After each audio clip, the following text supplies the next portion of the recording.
If you're worried about reflashing your ECU, leaving some fingerprints behind, then you may like what we tested today. Recently, we came across a product called PowerControl X by a company named DTE Systems.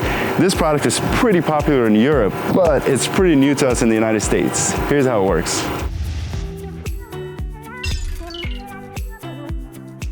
So this system plugs into 3 of your engine sensors to increase horsepower and torque, but what really makes it different than a standard ECU reflash? Well, while an ECU reflash goes into your ECU and replaces factory maps, the PowerControl X is a signal modifier. It takes some of the signal going from the sensors you're plugged in, it modifies it, intercepts it, optimizes it, and then sends it to the ECU all in real time. In other words, it takes the factory signals and sends it to the ECU in altered fashion. So here's an example, just an example. Let's say the target boost in your ECU is 20 pounds of boost. The signals are going to get modified before they get to the ECU, and it's going to tell the ECU you're only getting 15 psi. The ECU would have to adapt, which means you're in reality getting maybe 24, 25 psi of boost. Again, just numbers, but it's a way to increase boost and increase horsepower and torque. So here's the whole system. You have your main head unit. This one goes in your engine compartment, away from excessive heat. We put it behind the headlight, thought we would use the incoming air to keep it cool. And on the other side, it goes into the intake manifold pressure sensor, camshaft sensor, and the boost sensor. You simply just unplug the sensor, plug the PowerControl X in there, and plug the old sensor on that Y-shaped wiring harness.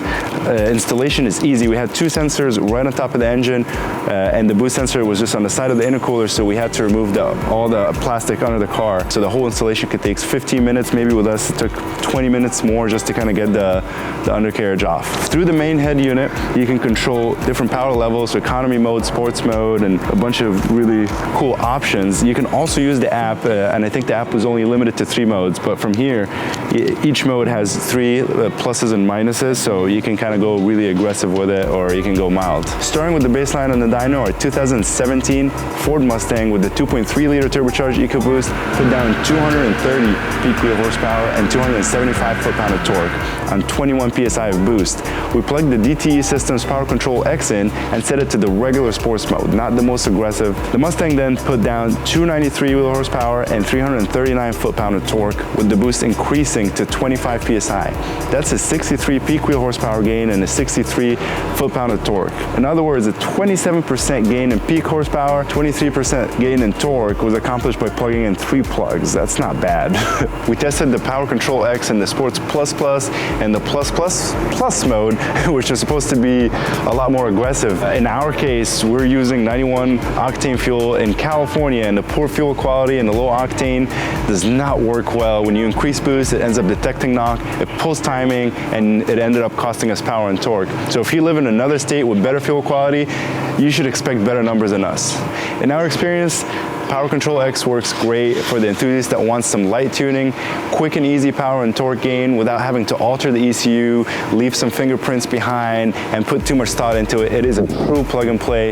Installation is pretty easy on most cars. In ours, it took a little bit longer because of the boost sensor. It's gonna take you a little bit of time to kind of take the plastic off and get your hand in there. All in all, installation took about 35 minutes. Not bad for 63 horsepower gain and 63 foot-pound of torque. Best of all, the DTE Systems makes the PowerControl X for a lot of models and brands, and soon we're going to be testing it on the 2020 Supra 890, so stay tuned.